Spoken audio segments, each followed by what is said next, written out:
بسم اللہ الرحمن الرحیم۔ اللہم صلی علی محمد وعلی آل محمد۔ رب اشرح لی صدری ویسر لی امری واحلل عقدۃ من لسانی یفقہوا قولی۔ اللہ تعالیٰ اپنی محبت میں کسی دوسرے کو شریک کسی صورت نہیں ٹھہراتا۔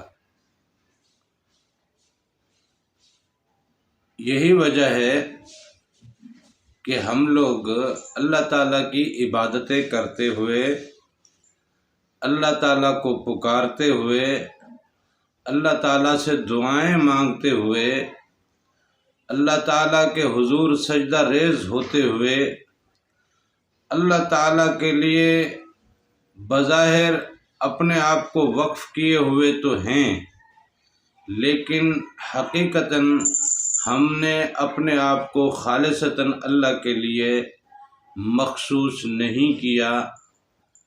یہی وجہ ہے کہ اللہ تعالیٰ ہمیں ابھی تک ملا ہی نہیں۔ کچھ روز پہلے بھی یہ بات ہوئی تھی کہ ہم بندوں کے ساتھ جو رویہ رکھتے ہیں وہ ہمارا رویہ ہماری ذاتی مرضی اور منشا کے حساب سے ہوتا ہے، ہماری اپنی طلب کے حساب سے ہوتا ہے، ہماری ضرورتوں کے حساب سے ہوتا ہے اور ہماری خواہشات کے حساب سے ہوتا ہے، اللہ تعالیٰ کے رضا کے حساب سے نہیں ہوتا۔ ہم بندوں کو کھانا نہیں کھلاتے۔ بہت سے غریب غربا رہتے ہیں، بہت سے نادار ہیں، مفلس ہیں، بےکس ہیں، لاچار ہیں، بے روزگار ہیں۔ بہت سے لوگ ایسے ہیں کہ جو 2 وقت کی روٹی ٹھیک سے نہیں کھا پاتے۔ بہت سے ایسے ہیں کہ جو اپنے علاج معالجے کا خرچہ نہیں کر پاتے۔ بہت سے ایسے ہیں کہ جن کے گھروں کی حالت رہائش کے قابل ہے ہی نہیں۔ بہت سے ایسے ہیں کہ جن کے پاس پانی کے مسائل ہیں۔ بہت سے ایسے ہیں جن کے پاس اور بہت ساری زندگی کی سہولیات جو ہے وہ نہیں ہیں، لیکن وہ لوگ جی رہے ہیں اور جیے جا رہے ہیں۔ تو ایسے لوگ آخر اس دنیا میں ہیں کیوں؟ یعنی مواقع تعلیم کے ہیں، جیسے بھی ہیں ہمارے ملک میں۔ ہمارے ملک کی تعلیم کا سلسلہ بیسیکلی تعلیمی سلسلہ نہیں ہے، یہ غلامی کے ایک تربیت گاہ ہے۔ جو غلامی کی تربیت گاہ ہے وہاں پہ کوئی لیڈر پیدا نہیں ہوتا، وہاں پہ کوئی سائنسدان پیدا نہیں ہوتا، وہاں پہ کوئی مورخ پیدا نہیں ہوتا، وہاں پہ کوئی ایسا بندہ پیدا ہی نہیں ہوتا جو ملک اور قوم کو آگے لے کے جائے اور بلندیوں تک لے کے جائے اور دنیا میں اسے قیادت دلا سکے۔ ہمارا تعلیمی نظام جیسا بھی ہے، اس کے باوجود بھی بہت سارے لوگ کاروبار میں ہیں، روزگار میں ہیں، نوکریوں میں ہیں۔ ہمارا صحت کا نظام جیسا بھی ہے، ہمارے باقی روزگار جیسے بھی ہیں، ہمارے ملکی حالات جس حالت میں بھی ہیں، لیکن اس حالت میں بھی بہت سے لوگ ایسے بھی ہیں جو اچھی زندگی جی رہے ہیں، جو پیسے والی زندگی بھی جی رہے ہیں، جو زندگی کی سہولتوں کو خرید پا رہے ہیں اور زندگی میں اپنے لیے سہولتیں مہیا کر کے بیٹھے ہیں۔ لیکن بہت سے ایسے لوگ ہیں جو زندگی صرف سسک سسک کے، سرک سرک کے، گھسٹ گھسٹ کے، بڑی زبوں حالی میں زندگی جی رہے ہیں۔ آخر ایسے لوگ معاشرے میں ہوتے کیوں ہیں؟ اللہ تعالیٰ ان کے لیے بھی کوئی سلسلہ بنا دے نا، انہیں بھی خوشحالی اور تونگری دے دے نا، انہیں بھی زندگی کی سہولتیں دے دے نا، لیکن ایسے لوگ ہوتے کیوں ہیں؟ اور ایسے لوگ اکثر ان ممالک میں ہوتے ہیں جن ممالک میں اسلام کا نام زیادہ چلتا ہے۔ آپ دیکھیں سعودی عرب ہمارا اسلامی ملک ہے، لیکن اس میں اسلامی تحریکیں کتنی ہیں، اسلامی مسالک کتنے ہیں، ان مسالک کی بھاگ دوڑ اور ہلہ گلا کتنا ہے، نہیں ہے۔ لہذا وہاں پہ لوگ خوشحالی کی زندگی جیتے ہیں، دوسرے ملکوں کے لوگ وہاں جا کے روزگار کرتے ہیں اور ان کی خدمتیں کرتے ہیں، ان کی نوکریاں کرتے ہیں۔ دبئی ہے، اسلامی ہے، لیکن وہاں پہ کوئی تنگ حالی، کوئی غربت نہیں ہے، وہاں لوگ اچھی زندگی جیتے ہیں۔ کویت ہے، اسی طرح بحرین ہے، اور بہت سارے ملک ہیں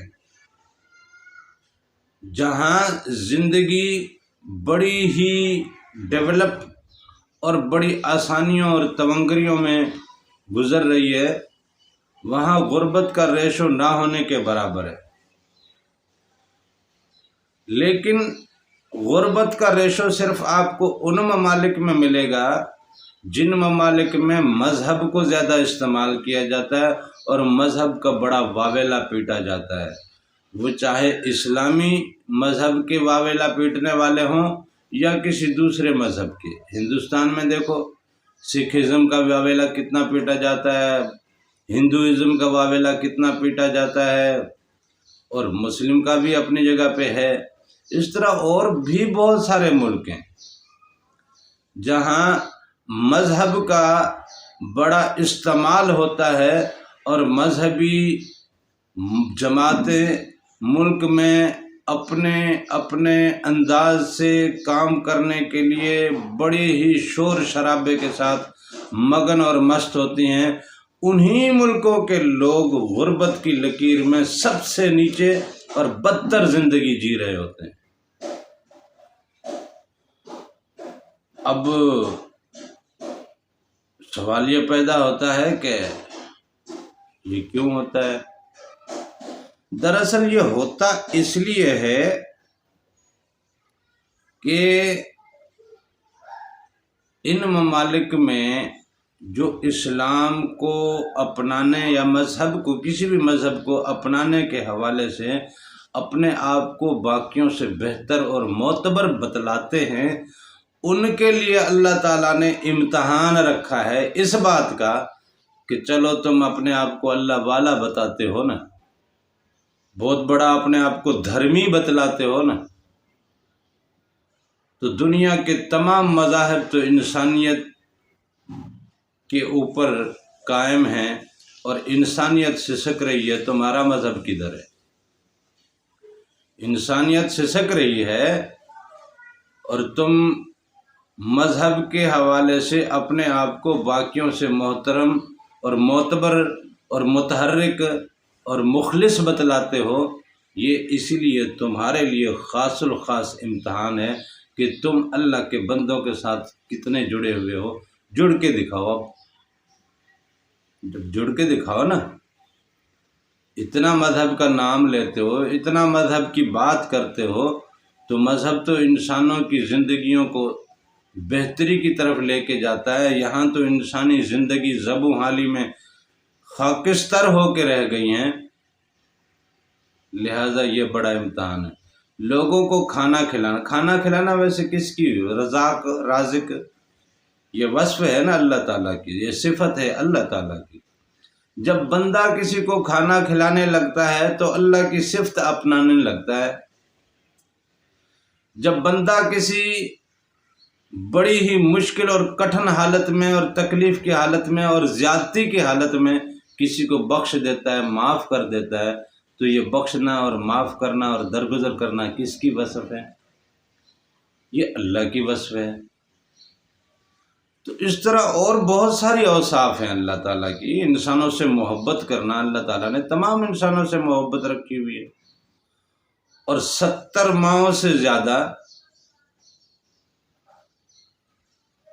یہ صرف مثال ہے سمجھانے کے لیے 70 ماہوں کی، حقیقت میں اللہ تعالیٰ بہت ہی زیادہ لامحدود اللہ کی محبت ہے اپنے بندوں سے۔ تو یہ محبت کی وصف اللہ کی وصف ہے۔ اب یہ وصف تیرے اندر اگر پیدا ہوتی ہے، تجھ میں پیدا ہوتی ہے، تو تجھ میں اللہ کی وصف پیدا ہو جاتی ہے۔ اللہ کی وصف کا پیدا ہونا یعنی اللہ کے رنگ میں رنگنا، اور جب اللہ کے رنگ میں رنگنے لگتا ہے تب بندہ اللہ کا بندہ ہونے لگتا ہے۔ جب اللہ کی وصف میں رنگنے لگتا ہے تب وہ بندہ اللہ کے رنگ میں رنگنے لگتا ہے، اور جب رنگ میں رنگنے لگتا ہے تو وہ بندہ رب کا ہو جاتا ہے۔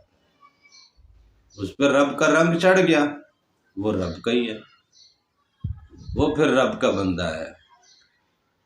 جب وہ رب کا بندہ ہو جاتا ہے، جب اللہ تعالیٰ اسے اپنے رنگ میں رنگ لیتا ہے، تو پھر اس کو ہر صورت، ہر جگہ، ہر بندے میں، ہر بھوکے میں، ہر پیاسے میں، ہر بیمار میں، ہر تکلیف والے میں، ہر مجبور میں، ہر بے کس میں، ہر لاچار میں، ہر مصیبت میں، ہر تکلیف میں، یہاں تک کہ جانوروں میں بھی، یہاں تک کہ پھولوں میں بھی، یہاں تک کہ پھلوں میں بھی، درختوں میں بھی، فضاؤں میں بھی، ہواؤں میں بھی، ہر طرف اللہ ہی اسے دکھنے لگتا ہے۔ وہ پھر اللہ ہی کو دیکھنے لگتا ہے، اللہ کی قدرت کو دیکھنے لگتا ہے، اللہ کی رحمت کو دیکھنے لگتا ہے۔ اللہ نے جو انعام اس پہ کیا ہے، کیونکہ یہ تو اللہ تعالیٰ نے کہہ دیا ہے نا کہ تم میرے راہ میں خرچ کر، میں تجھے پلٹ کے دوں گا۔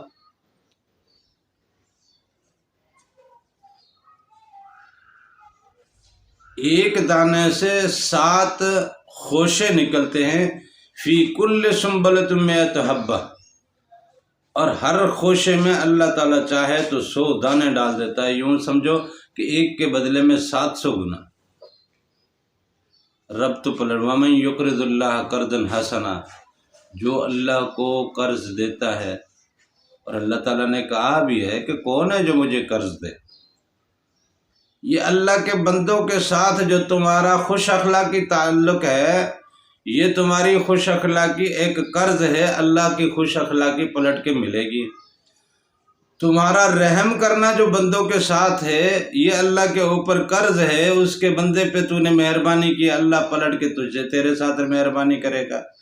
تو نے اللہ کے بندے کو کھلایا ہے، یہ اللہ کے اوپر قرض ہے کہ وہ بندے کے، اپنے بندے کے بدلے میں قرض اتارتے ہوئے تجھے تیری رزق روزی میں برکت ڈال دے گا۔ تو نے کسی کی بیماری میں مدد کی ہے، تو جو شفا کا اہتمام تو نے اس کے لیے کیا، یہ اللہ پہ قرض ہے، اللہ تیرے لیے شفا کا بندوبست کرے گا۔ تو نے کسی کی آسانی کا اہتمام کیا، یہ اللہ پہ قرض ہے، اللہ پلٹ کے تیرے ساتھ آسانی کا معاملہ فرمائے گا۔ اسی طرح تیری زندگی کا پل پل اللہ کے لیے ہو جائے گا۔ تیری سوچیں، تیرے خیال، تیری نظریں، تیرا کلام، تیری بات، تیرا اٹھنا، تیرا بیٹھنا، ہر چیز اللہ میں تحلیل ہو جائے گا، اللہ کی رضا میں تحلیل ہو جائے گا، اللہ کی خوشنودی میں تحلیل ہو جائے گا۔ اللہ کے بندوں میں تحلیل ہونا سیکھو، اللہ کے بندوں میں تحلیل ہونا سیکھو، اللہ تمہارے اندر تحلیل ہو جائے گا۔ جب اللہ تمہارے اندر اپنا رنگ اتارے گا تو تم بھی پھر ہر پل، ہر لمحہ، ہر لحظہ اللہ اللہ ہی کرتے رہو گے، اور اللہ کا رنگ تمہارے اوپر جب آ گیا تو زمانے کا کوئی بھی رنگ اب تمہارے اوپر اثر نہیں۔ ظلم کا رنگ تم پہ کام نہیں کرے گا، جبر کا رنگ تمہارے اوپر کام نہیں کرے گا، زیادتی کا رنگ تمہارے اوپر کام نہیں کرے گا۔